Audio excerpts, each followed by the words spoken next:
Hey now, good morning. Happy Thursday, PASW staff, clients, and friends joining us. Okay, so the results are in for A Christmas Story. Great job for that beautiful scene when Ralphie comes down the stairs, or before he comes down the stairs. He looks open at the window at the beautiful snow that comes out, and it's such a gorgeous scene.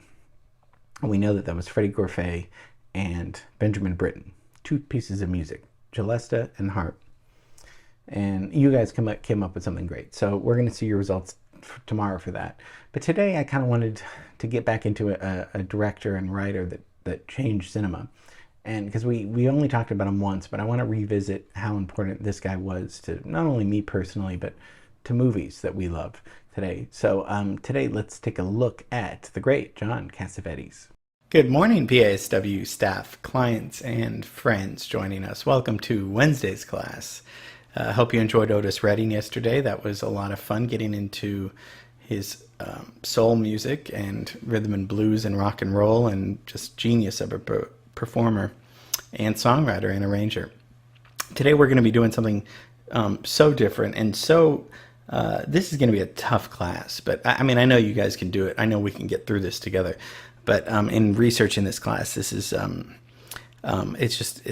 it's going to be hard to explain. But I think with a little help from you guys, I think we'll be able to understand, and it's important that we talk about the American filmmaker who probably invented the independent film genre, John Cassavetes.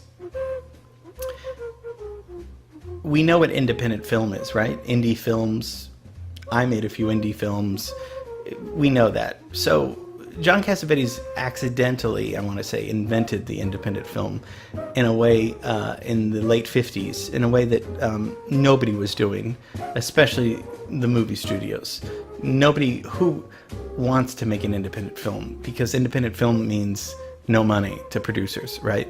So we're going to, talk about his life a little bit, but I'd rather talk about his method of how he used actors and how he wrote his scripts, how he directed, and less, just bullet point facts about his life. So this guy, he only made 9 movies. I mean, so born in 1929, died in 89. So lived a pretty short life. He lived till 59 years old. Only made nine movies. But here's what's interesting about him. There's a lot of things interesting. This guy goes out of his way to make uncomfortable movies. His goal as a director is to make the audience feel uncomfortable. Now, what could be more of a way to not get a following, to turn off? You want people to like your stuff, right? He didn't want people to not like his stuff, but he didn't want people to feel comfortable watching his stuff. So stupid! Well, you know how long I know this jerk? Becky, he's just getting sick. No, not one of these guys who has a few. That's it?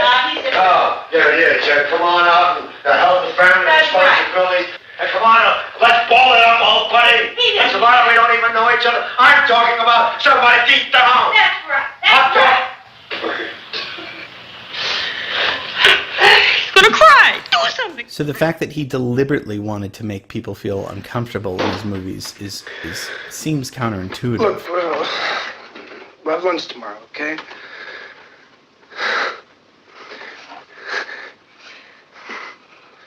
After lunch, we'll go to a movie or something like that, and maybe. This is exactly what Hollywood, especially in the 50s, wanted to avoid.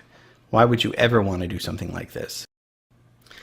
And the characters' lives in his movies, they didn't describe these neatly configured plots. His films, they wouldn't be confused with like these well-made plays or conventional Hollywood formulas.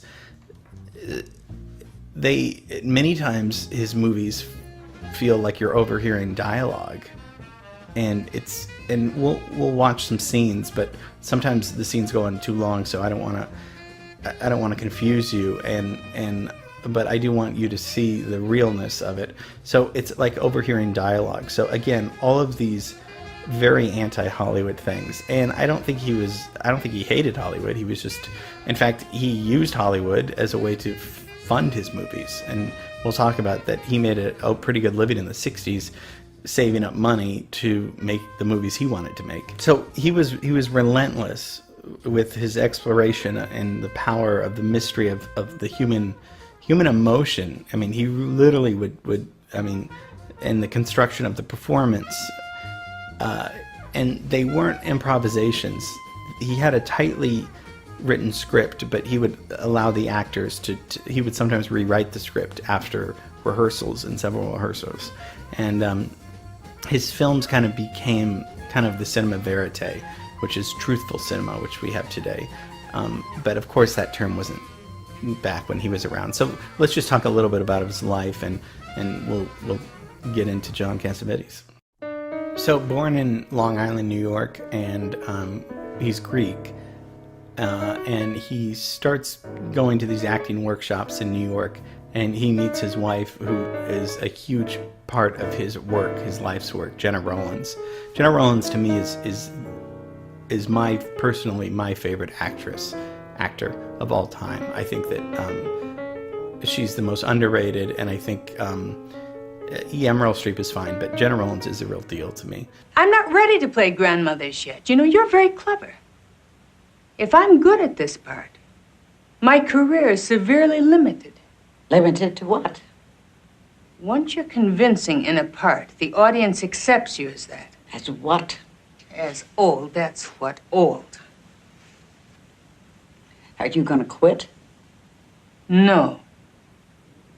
I'm looking for a way to play this part where age doesn't make any difference.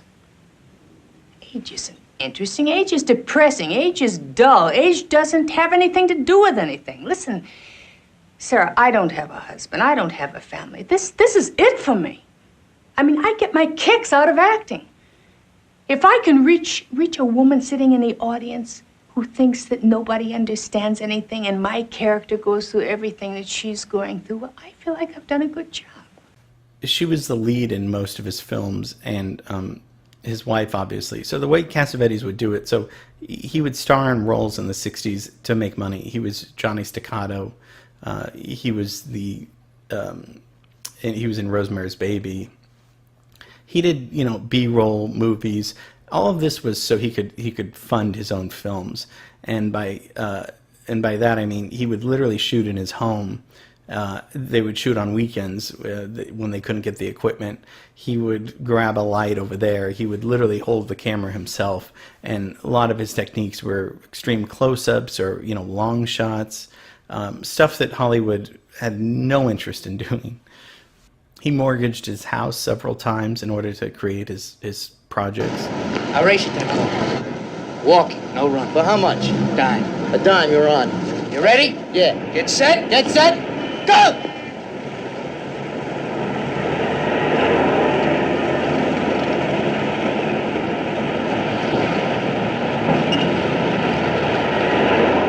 His films try to depict small feelings, okay? So stay with me. So small feelings often repressed by definitely by Hollywood films.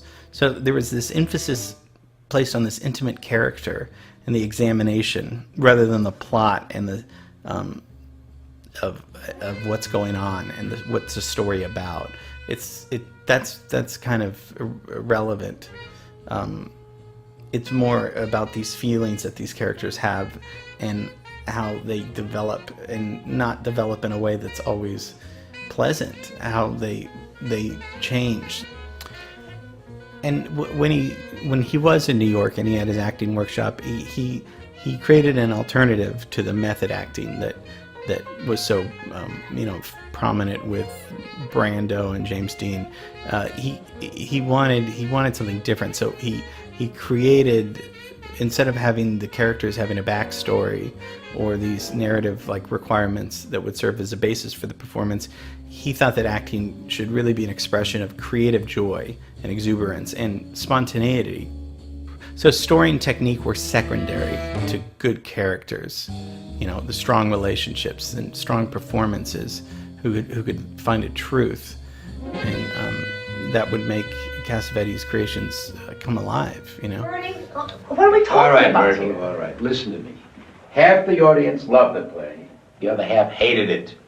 But you're still my favorite star. That's not what I was talking about, David. You know that. Man. What are we gonna do? Look, it's Myrtle's problem. It's up to you, Myrtle, if you want to straighten yourself out. And she's the only one that can solve it. Listen, you liars. You just shut up. You just shut up and don't Hey, talk to me I'm anymore. on the stage, Myrtle, right? what do you think is going wrong? Nothing. What do you think? She doesn't think anything's going wrong. Is it the girl that was killed? What girl? The autograph found. Girl that was killed? Have you seen her since she died? Oh, Sarah, please. No. Sarah, I don't know what the hell you're talking about. The problem is here with us. Let's not complicate it with Never Never Land. Look, the name of it.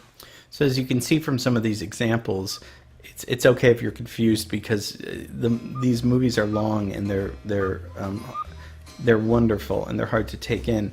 But as you can see, it doesn't look like a Hollywood movie. It looks almost like a home movie, and nobody else was doing this. And today he's considered a genius, obviously, because in the 90s when the indie movement came about and it was handheld, Cassavetes was doing this in the 60s, 70s, and 80s.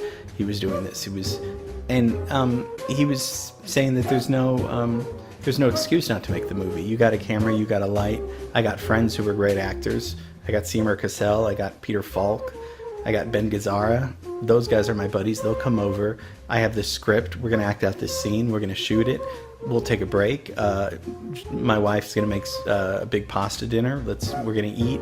We'll take a nap and then we'll get going back to the scene and we'll just let the camera roll on for as long as we need to. And that it was a very unconventional way of making movies. So John Cassavetes, really underrated genius, great person, died young of alcoholism, but lived a life, I think, that was just, completely spontaneous and full of exuberance and charm and just brilliance.